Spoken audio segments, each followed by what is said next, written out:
कल की ही बात है। मैं शहर के कोलाहल से घबराकर खामोश खेतों की तरफ निकल गया और एक ऐसे ऊंचे पर्वत के पास पहुंच गया जहां प्रकृति ने अत्यंत उदारता से अपनी निधि बिखेर रखी थी। मैं पर्वत पर चढ़ा और मैंने मुड़कर नगर को देखा। नगर अपनी समस्त मीनारों और मंदिरों सहित उस धुएं के घने बादलों से ढका हुआ था। वो धुआं जो शहर की भट्टियों और कारखानों से उठ रहा था। मैं बैठ गया और आदमियों की कृतियों के बारे में सोचने लगा। मुझे ऐसा अनुभव हुआ कि उनकी ये सारी दौड़ धूप निरर्थक और निष्फल है। मैंने अपना ध्यान मानव जाति के दौड़ धूप के इन क्षेत्रों से हटा लिया और उन खेतों पर एक दृष्टि डाली जो ईश्वर की प्रतिष्ठा और तेज के स्थान है।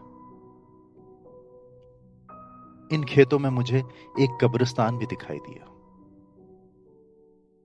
उसमें संगमरमर के सुंदर शिलापट लगे थे और के ऊंचे ऊंचे वृक्ष उगे हुए थे।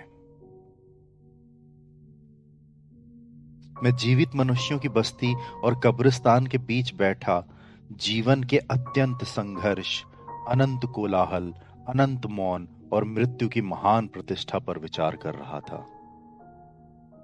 मुझे एक और आशा और निराशा, प्रेम और घृणा, धनाढ्यता और दरिद्रता तथा विश्वास और अविश्वास दिखाई दिए। दूसरी ओर मैंने उस मिट्टी को देखा जिसे प्रकृति मिट्टी में मिलाकर रात की गहरी खामोशी में विकासशील और हरी भरी वस्तुएं पैदा करती है। जब मैं इस तरह से सोच विचार कर रहा था तो एक बहुत बड़ा जनसमूह धीरे धीरे चलता हुआ मेरी आंखों के सामने आया और मैंने एक ऐसा संगीत सुना जो हवा में भयानक ध्वनियां कर रहा था। मेरी आंखों के सामने से बड़े और छोटे इंसानों का जुलूस गुजरा। मनुष्य एक ऐसे आदमी की अर्थी का अनुसरण कर रहे थे जो धनवान और शक्तिशाली था। लोग जोर जोर से रोते चिल्लाते थे और अपने विलाप और रुदन से चारों ओर आकुलता पैदा कर रहे थे। और इस तरह वो कब्र तक पहुंच गए। वहां पादरियों ने मृत पुरुष के लिए प्रार्थनाएं की और धूप आदि जलाई। बाजे वालों ने दुखजनक ध्वनियों में शोक के गीत गाए। सुवक्ताओं ने खड़े होकर बढ़े चढ़े शब्दों में प्रशंसापूर्ण भाषण दिए और कवियों ने शोक और दुख भरी कविताएं पढ़ी। यहां तक कि सब थक गए। फिर जब वह भीड़ लौट कर गई तो मुझे इस स्थान पर एक शानदार शिला दिखाई दी जिसे बनाने में कलाकारों में परस्पर होड़ सी लग गई थी और जिस पर बहुत सी पुष्प मालाएं और गजरे पड़े हुए थे जिन्हें कुशल तथा निपुण अंगुलियों ने बनाया था। फिर वह जुलूस शहर में वापस पहुंच गया जबकि मैं उन्हें दूर से देखता हुआ गहरे विचारों में मग्न बैठा रहा। और अब सूर्य धीरे धीरे पश्चिम में डूब रहा था।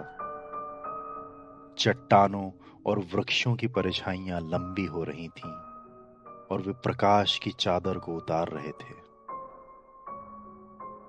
इस समय मैंने आंख उठाकर देखा तो क्या देखता हूं कि दो आदमी अपने कंधों पर एक साधारण सी अर्थी उठाए हुए ला रहे हैं।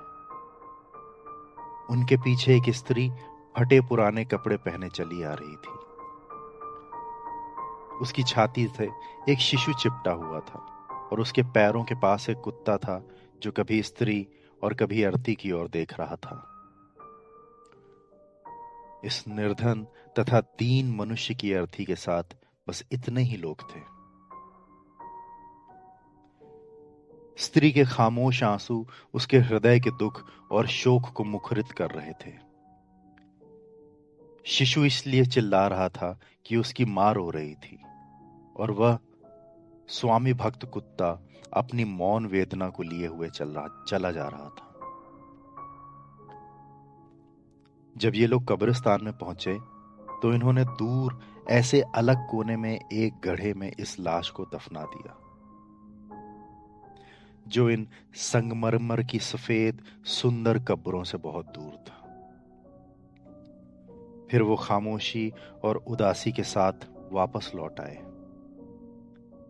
कुत्ते की दृष्टि बार बार अपने स्वामी तथा साथी के अंतिम विश्राम स्थल की तरफ लौट लौट कर जाती रही।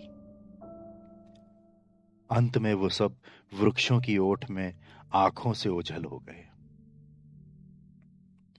यह देखकर पहले मैंने अपनी निगाह जीवित व्यक्तियों के नगर की तरफ उठाई और कहा, यह सब धनवानों और शक्तिशाली लोगों के लिए है।